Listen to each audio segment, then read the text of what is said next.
Welcome to our virtual gardening program. My name is Diane Jaroch. I'm the Assistant Director and Adult Services Librarian at the Irvin L. Young Memorial Library in Whitewater, Wisconsin.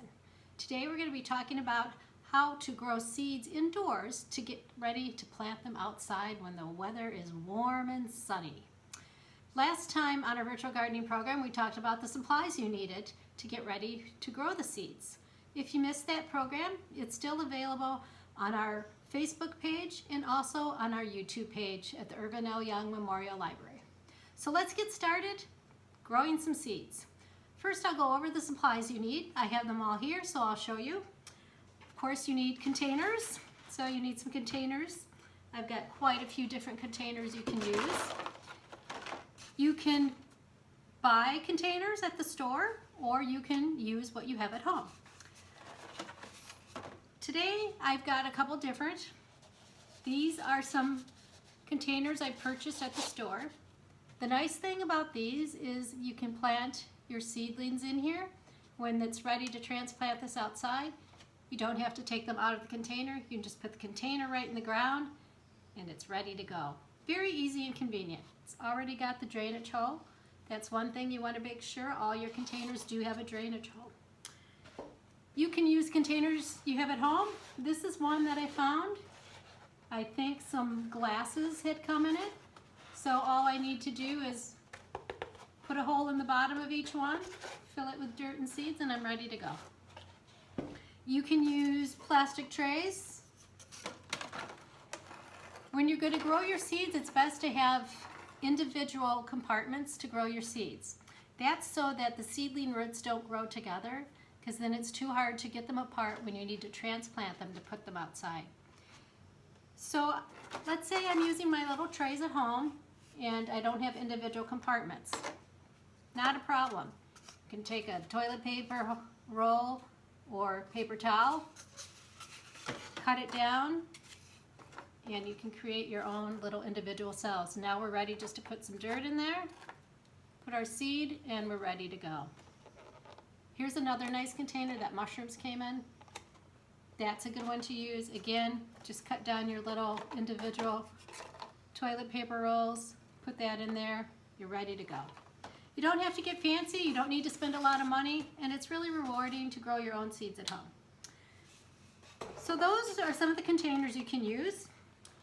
You can also, as I said, purchase containers. This individual, they've already got the holes in the bottom, drainage holes, and it comes with a nice plastic tray because that's important.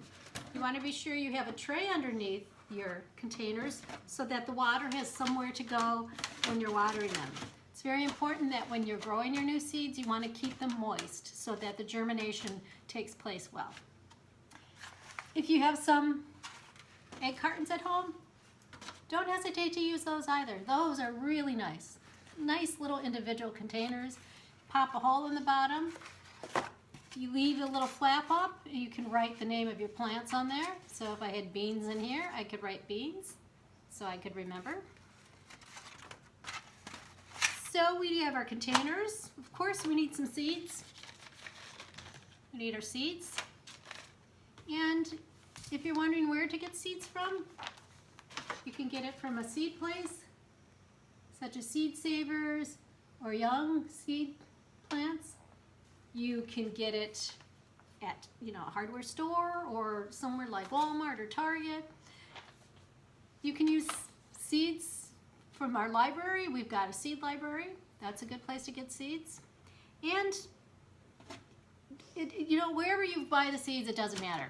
The important thing is that you have your containers, you have your seeds.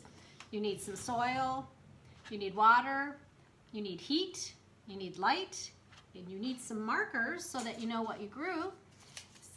I made a couple of my own out of, this is just a chopstick with a little sticky note, and this is just a tongue depressor. You could use popsicle stick, and I wrote down, because it's really important that you remember what you grew, because if you are doing a lot of seeds, you might not remember what you planted in what container.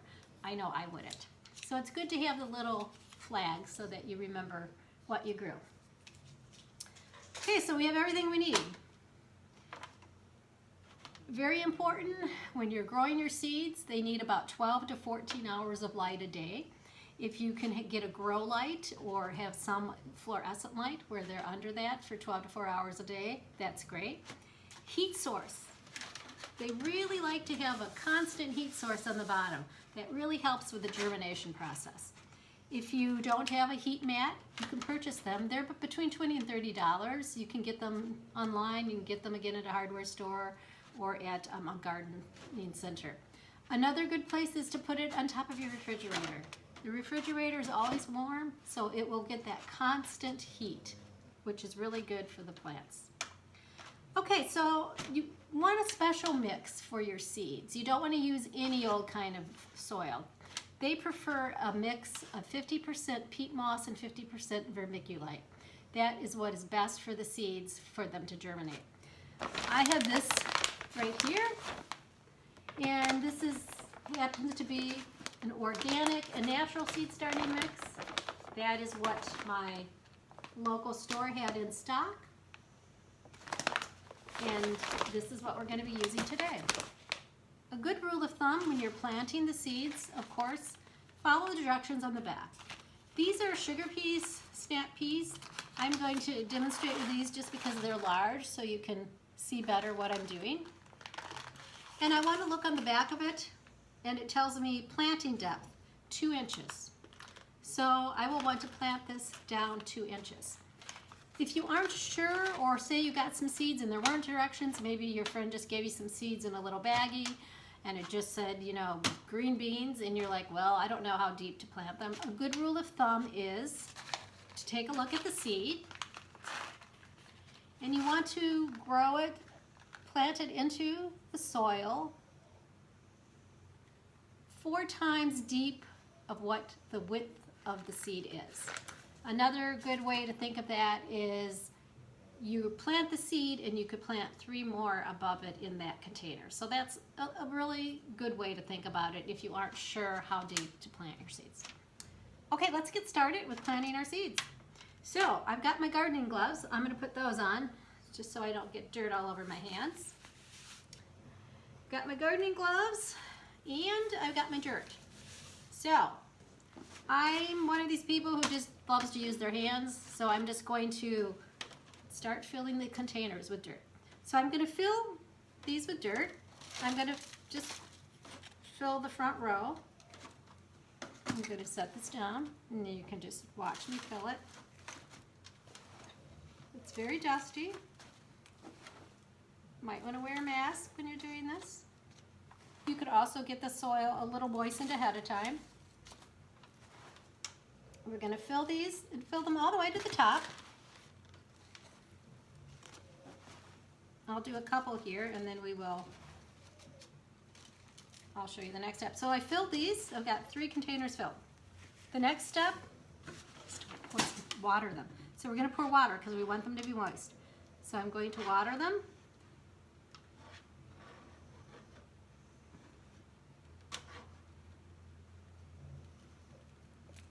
And of course some is spilling, but you know, that's to be expected. Then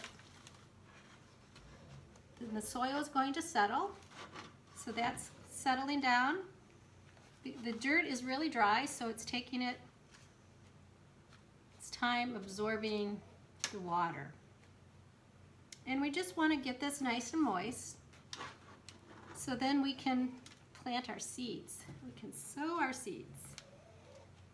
Now some seeds that are easy to grow, plants easy to grow, cucumbers, tomatoes, peppers, green beans, those are all easy plants to grow. And I actually have those seeds here today. Okay, so I've got this dirt in here and it's settling in nicely. And you want to keep pouring the water in because you want those to be really moist. And like I mentioned before, you could pre-moisten your dirt. So I could take this, pour the dirt in so that it's pre-moistened. Especially if you have the smaller containers like the egg cartons, that would be a good idea to do that. Get the dirt pre-moistened. And this is that potting mixture again that I mentioned is 50% vermiculite and 50% peat moss. Okay, so we have got our dirt. Interesting that 2 of these are not cooperating as well as the first one. And you can see this is a very messy project, so you do want to make sure you've got newspapers down or have somewhere in your house.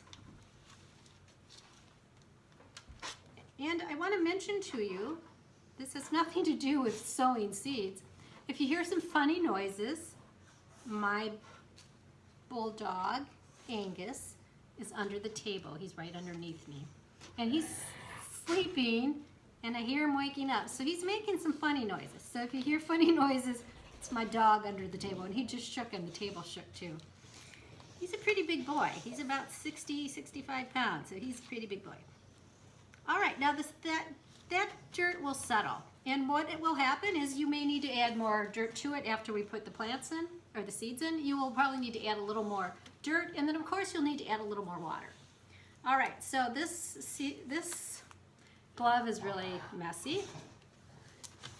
Let's take another container, as long as we've got all of our dirt here. I'm gonna take one of the ones that we can just put in the ground after we've planted our seeds. And I'm using the dirt that I pre-moistened, and that's working really well. You can probably see, again, very messy. But isn't that what gardening's all about, is getting your hands dirty? It's such a nice feeling to get your hands in the dirt. Commune with nature a little. Oh, that's working really nice. Look at that. Oh, that's really nice. And you can see the drainage hole. The water's draining out the bottom. That's really nice. That's what we want, a container with a good drainage hole. Okay, there we go. So let's plant some seeds. Again, we're going to use the beans because they're sweet peas, snap pea sugar sprint, sweet edible pods. These are what we're gonna grow. And remember, what did I say? This one said 2 inches. So we're gonna plant at 2 inches. I'm gonna take my messy glove off, and I'm gonna have to just use my bare hands because that's just how I operate. And my puppy is sitting right on my foot, so he's helping me. Okay, here we go. What do? I just use my finger. Yeah, that's just how I operate. I'm gonna make a hole in there with my finger, about 2 inches. Yeah, that looks about like 2 inches to me. And I'm gonna put the bean in there. Gonna cover it up, and look at that. We're all ready to go. That was very easy. I'm gonna put a hole in this one, put the pea in, cover it up. And that's all there is to growing your seeds at home. Now remember, what do you need? You need light, you need heat, and you need to keep the plants moist. So those are 3 things to remember: light, heat, moisture. And then when they're grown and they get big, you can take them outside and plant them. How exciting. Thank you for joining me, and join me again next time for our virtual gardening program.